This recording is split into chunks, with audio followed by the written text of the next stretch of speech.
بسم اللہ الرحمن الرحیم۔ ایک ایسی وادی جو جنوں، پریوں، بھوتوں، دیووں اور عجیب الخلقت مخلوق کے متعلق جانی جاتی ہے۔ ایسا پہاڑ جہاں ہمیشہ اندھیرا رہتا ہے، چاند سورج کی روشنی وہاں کبھی نہیں پہنچتی۔ وہ وادی جہاں آج تک کوئی شخص نہیں پہنچ سکا۔ کیا یہ وادی جنوں کا دیس ہے یا کسی اور دنیا میں جانے کا کوئی براہ راست راستہ؟ کوہ کاف کا نام سامنے آتے ہی کوئی گمشدہ عربی کہانیاں ذہن میں جاگ اٹھتی ہیں۔ ایسی کہانیاں جو بادشاہوں کی حسین شہزادیوں سے شروع ہو کر جنوں اور پریوں کے زیر قبضہ ہیبت ناک قلعوں اور طلسم سے جڑی ہوئی ہوتی ہیں۔ ایسی کہانیوں کا مرکز عام طور پر یہ ہوتا ہے کہ فلاں ملک کی طاقتور بادشاہ کی حسین اور نرم و نازک شہزادی کو فلاں جن یا دیو نے اغوا کیا اور کوہ کاف کے کسی وادی کے تاریخ محل میں لے جا کر قید کر دیا۔ اس طرح کی کہانیاں ہندوستان، ایران اور عرب علاقوں کے افسانوی اور ادبی کتابوں میں اہم مقام رکھتی ہیں۔ تحریری شکل میں موجود ہونے کے علاوہ یہ داستان سینہ بسینہ روایتوں کی شکل میں بھی منتقل ہوئی ہیں۔ جبل کاف یا کوہ کاف مشرقی وسطی اور عربوں کے مشہور افسانوں میں ایک افسانی پہاڑی سلسلے کا نام ہے۔ اسلامی روایتوں میں کوہ کاف کو جنوں کا وطن کہا جاتا ہے جسے خدا نے چمکتے زمرد سے بنایا ہے، جبکہ ایرانی روایتوں کے مطابق یہ علاقہ شمالی قفقاز کے علاقوں میں تھا، جس علاقوں کو انسانوں کے کسی حکومت نے بھی آج تک قبضہ کرنے سے ناکام رہا۔ چونکہ قدیم علم نے ان بلند پہاڑی علاقوں کو اسرار میں ڈھانپ رکھا تھا، کوہ کاف دراصل ایک طویل پہاڑی سلسلہ ہے۔ یہ زمین کا سب سے دور دراز مقام کہا جاتا ہے، جو داستانوں میں زرتشت کی زمین اور سی مرغ نامی پرندے کی وجہ سے مشہور ہے۔ کہتے ہیں کہ کوہ کاف سبز زمرد پر مشتمل ہے، جس کے عکس میں آسمان کو سبز رنگ عطا کیا گیا ہے۔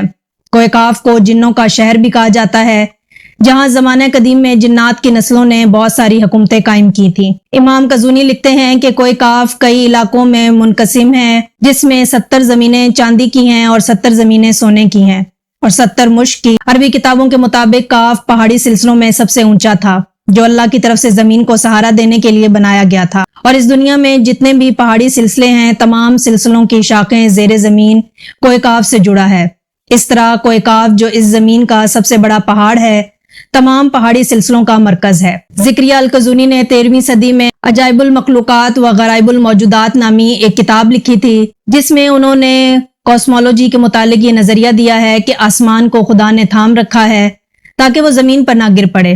اس زمین کے چاروں طرف پہاڑوں کا ایک طویل سلسلہ ہے، جس میں کوہ کاف بھی شامل ہے، جو ان سلسلوں کو کھوٹی کی طرح اپنی جگہ پر رکھتا ہے۔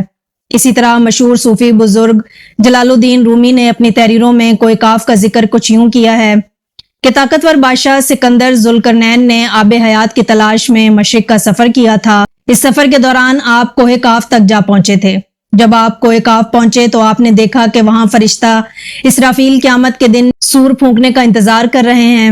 کوہ کاف اور اس میں موجود مخلوقات کے متعلق ایک اور روایت بیان کی جاتی ہے کہ حضرت ابن عباس فرماتے ہیں کہ رسول اللہ صلی اللہ علیہ وسلم ہمارے پاس تشریف لائے جبکہ ہم مسجد نبوی میں حلقہ بنا کر بیٹھے ہوئے تھے۔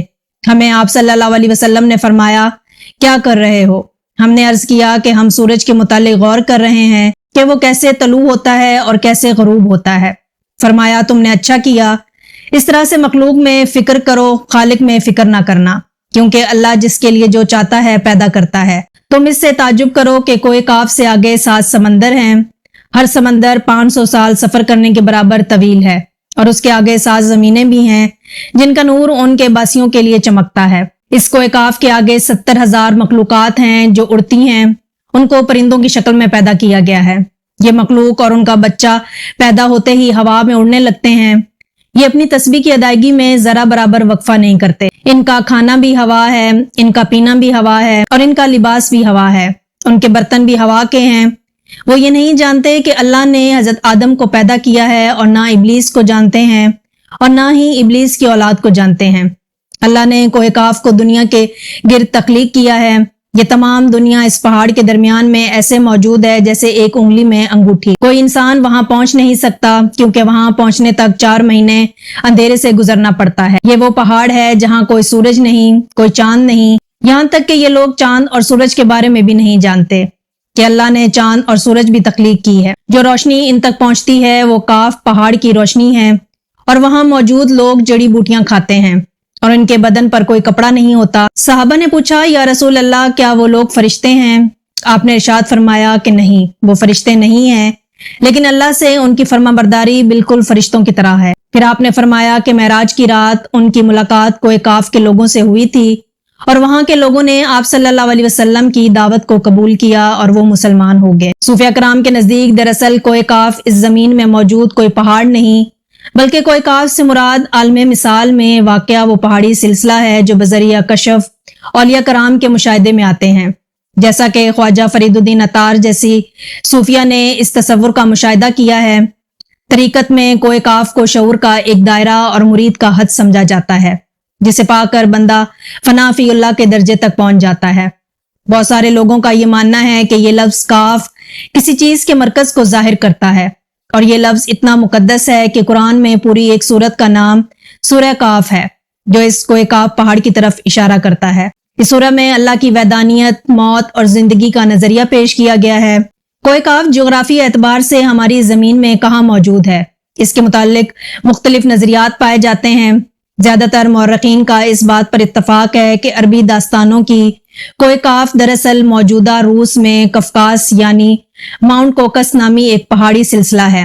یہ علاقہ یورپی روس میں حجر اسود اور بحیرہ کوزین کے درمیانی حصہ ہے، جس میں ارمینیا، آذربائیجان، داغستان، روس اور چیچینیا جیسے ملک شامل ہیں۔ یہ علاقے قدرتی حسن سے مالا مال ہیں، جہاں جانوروں اور پرندوں کی بے شمار اقسام پائی جاتی ہیں۔ جھیلیں، آبشار اور چھوٹے چھوٹے چشمے دیکھ کر ایسا معلوم ہوتا ہے کہ گویا جنت زمین پر اتر آئی ہے۔ یہاں انسانی آبادی بہت ہی کم ہے۔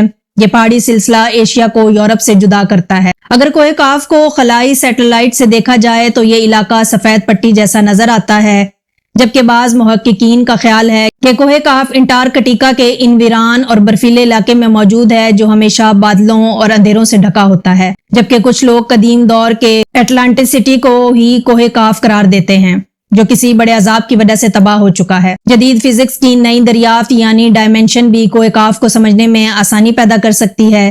دراصل فزکس کی جدید تحقیق کے مطابق ہماری اس کائنات میں کل 11 ڈائمینشنز موجود ہیں، جبکہ ہم انسان صرف 3 یا 4 ڈائمینشنز میں زندگی گزار رہے ہیں، کیونکہ ہم ٹائم اور اسپیس کی قید میں زندگی گزارتے ہیں۔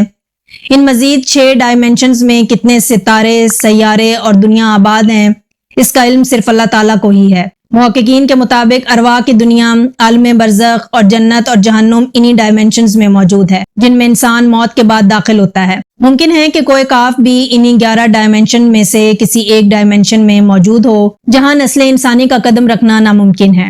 میں امید کرتی ہوں کہ آپ کو ہماری آج کی ویڈیو بھی پسند آئی ہوگی۔ اگر ہماری ویڈیو پسند آئی ہو تو ہمارے چینل کو سبسکرائب کریں۔ ملتے ہیں نیکسٹ ویڈیو میں، تب تک کے لیے مجھے دیں اجازت۔ اللہ حافظ۔